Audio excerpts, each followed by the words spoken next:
Lagi istirahat tedok di jero mobil, tas yang berisi ke HP sama surat berego punya Marwani yang ditaruh di dashboard mobil raib digasak maling. Atas peristiwa itu korban mengalami kerugian 3,5 juta rupiah.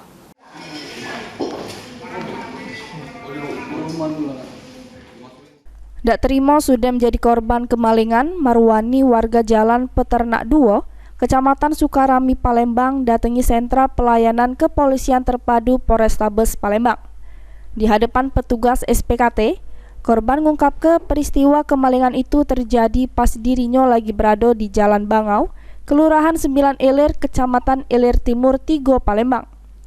Yang pas kejadian korban lagi istirahat di jero mobil sambil tertedok pas terbangun tas yang berisi ke HP merek Vivo serta surat-surat berego lainnya yang ditaruh di dashboard mobil sudah ndak katik lagi.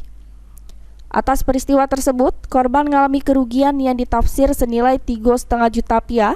Laporan sudah diterima, korban berharap pelaku bisa cepat terungkap.